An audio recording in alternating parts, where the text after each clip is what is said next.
አንድ ክርስቲያን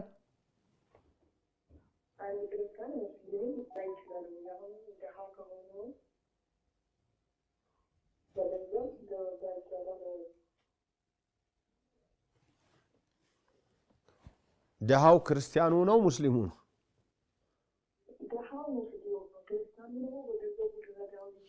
ለአንድ ደሃን ሙስሊም የክርስቲያን እርዳታ ቢያገኝ ምን ችግር አለው ነው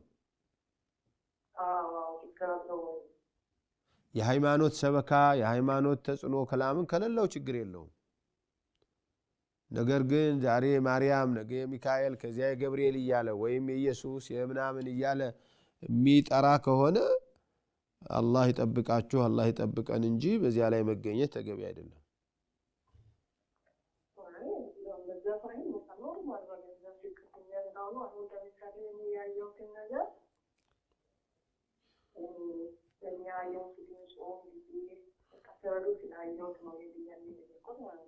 ምን ስላየው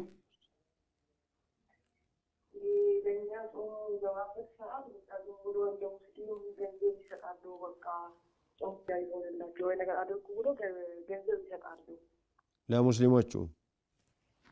እንጂ በእነሱ ለሙስሊሞች ወንጂ ለነሱ በአል አይደለም ኖርማል ማለት ነው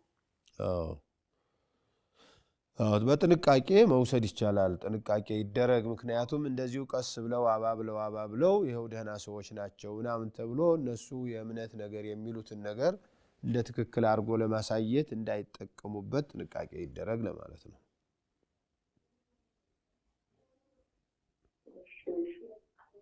እሺ السلام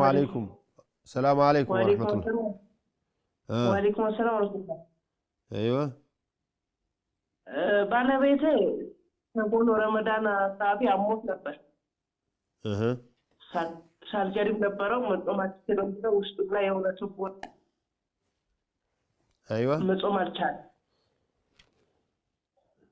እሺ አሁን መጾም በሚችል ሰዓት ተፋራለ ወይ ጾሙ ብቻ ነው መጾም ይችላል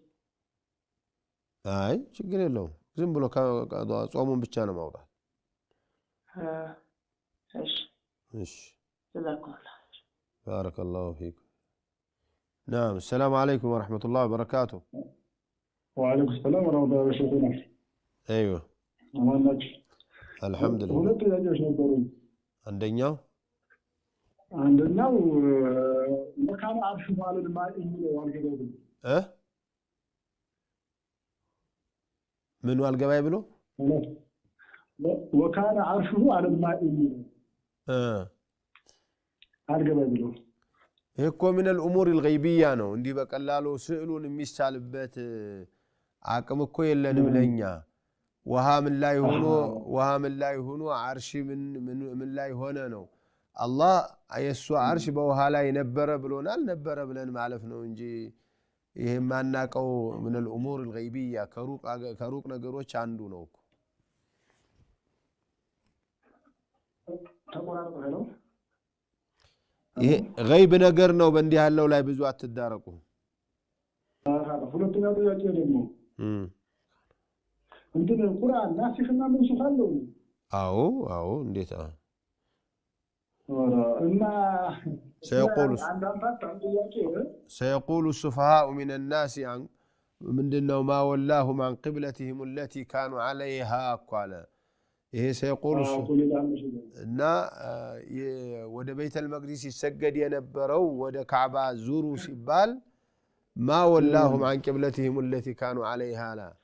ምኑ ነው ቂብላ አልነበረም ወይ ድሮኛን ለማባበል ነበር ወይ ወደ ቤተል መቅዲስ የዞሩት ነው እኮ ብለው ወቀሳ ያለችው